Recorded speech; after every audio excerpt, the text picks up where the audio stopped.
My name is Thekla McGinley. I'm from Bryant, Arkansas. My connection to the PH community is I am a PAH patient. I have been for, I think it's 11 years now. I am a support group leader in Central Arkansas, and I'm an advocate for PAH patients. At the very beginning, there were 5 medications to help us.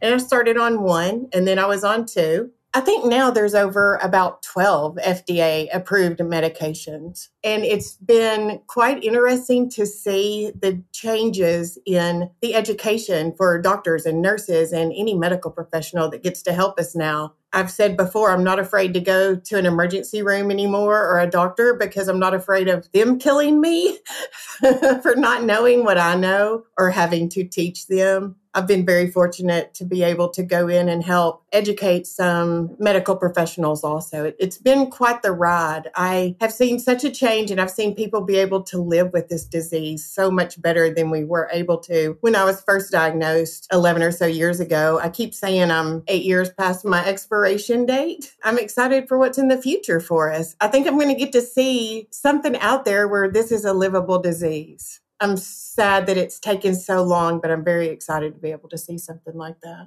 I'd like to say that I did my first PH Aware interview. I think I was number 63. I'm not 100% sure on that. And since then, and I've said it then and I'll say it now, the first year I was diagnosed, I waited to die. I waited a whole year to die. The second year I was pissed.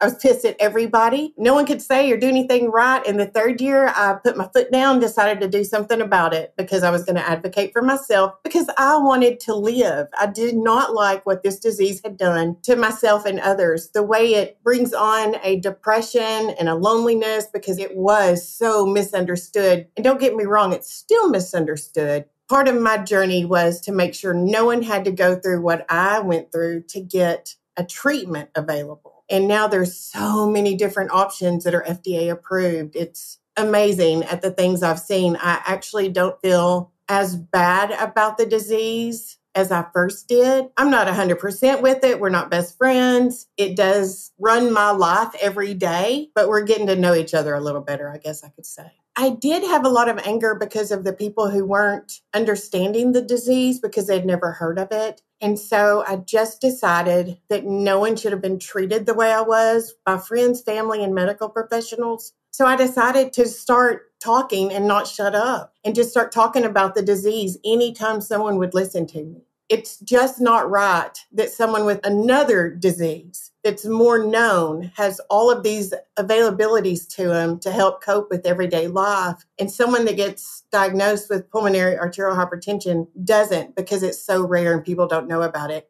I'm here to change that, and that's what I've been trying to do. This has got to be known so people don't sit there alone and think everyone's saying I don't have anything wrong with me, I don't look like I'm sick, and they don't understand the severity of what it could be and do. So the first time I met a person with PAH, it was actually in a Facebook group, and that was the first time I felt connected, maybe, and she's passed on now, but I did get to meet her at the first conference that I went to in 2016. So I decided that I needed to be more aware of what was going on and meet more people. So I did go to a few meetings that they had in different parts of Arkansas, but nothing in Central Arkansas. And it was okay, but it was a lot of older people who had secondary PAH. They were different. They were different from what I was experiencing and had to go through. So I got a hold of the PH Association and asked them about the need for a support group leader in Central Arkansas. And that's when they told me that there was a need. And I just said, sign me up. And at my first meeting, the first person who came about 30 minutes early, and she hadn't met another person either who had PH, except for a family member. They had it familial.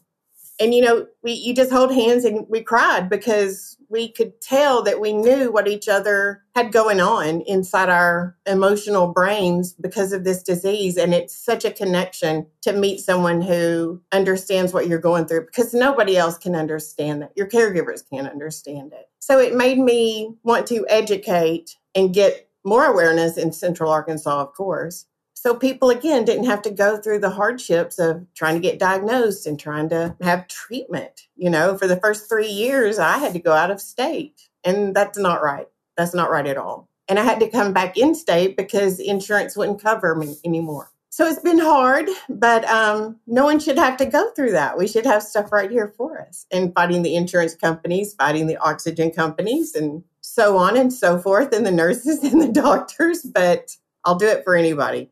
One of the key moments that changed the game for me, I had been a support group leader for a little while, maybe a year, and I became friends with a lot of the drug reps who supported our meetings. And a couple of them called me and said, Thekla, you've got to meet this doctor. He wants to treat PH in Central Arkansas. And I said, okay, whatever. I heard that before. I was so desperate. I went to a doctor who wasn't even affiliated with a hospital because I was so desperate to have local treatment.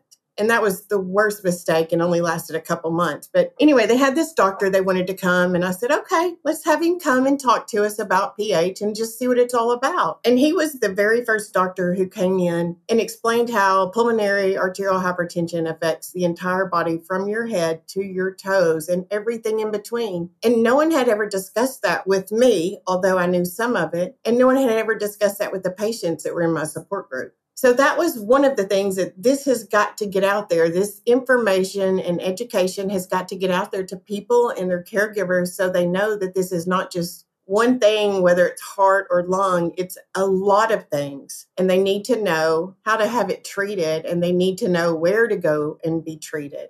One of the best feelings in the world is to walk into a doctor's office and say, I'm on this pump for pulmonary arterial hypertension. And they go, oh, okay, I understand. How long have you had that? And what?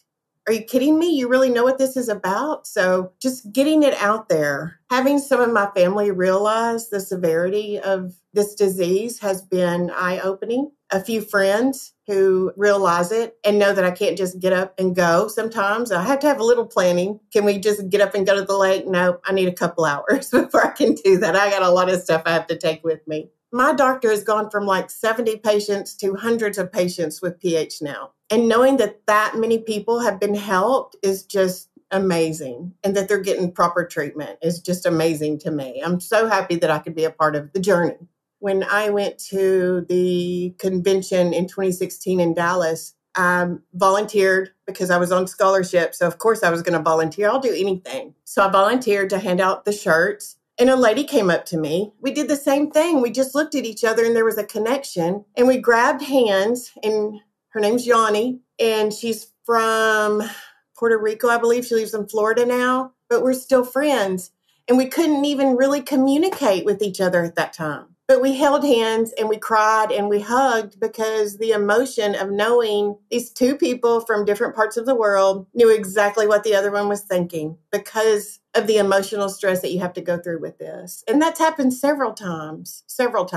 I try to be an ear for a lot of the people in our support group who have bad days and just listen to them and tell them it's okay to get mad. It's okay to get angry. It's okay to cry. Please do it. This is like going through stages of death because your life is completely different from the way you knew it. You have to do it differently. It's not going to change everything. You just have to find different ways to do it. But it's okay to feel bad about it for a little while and seek help. Talk to anybody. I portray that everything's good. For the most part, it is. I have a beautiful life, but I'm very scared. And actually, at this minute, right now, my body's gone through changes and we're having to change some of my medication. And there's some more health scares that have come up that we're waiting to find out what's actually going on. So I'm scared what tomorrow will bring. I worry if I'll be here 2 years from now to see my grandchildren start school. I do worry about that. But I try to live every day and have fun the best I can. Tomorrow's not guaranteed for anybody, but if I'm going to be here, I'm going to have fun. I also keep saying, I think I'm going to see this as a livable disease. And it might be too late for me to take the medication to make it a livable disease, but I'll know I was a part of it. When someone gets diagnosed with pulmonary arterial hypertension and you have to start talking to your doctor, you have to complain to them. No one likes to complain, but you have to because that's the only way they know the symptoms that you're going through and if your medications are working the proper way for you. Just anything, a slight rash, you have to let them know what's going on. That's the only way they know if you're on the right dose and the right types of medication. Don't be afraid of being a complainer because this is the one sickness, illness, disease that you have to complain about what's going on. You just have to. And you have to have the will to live. make sure you can get along with your doctor and you feel safe with them. I'm Thekla McGinley, and I'm aware that I am rare.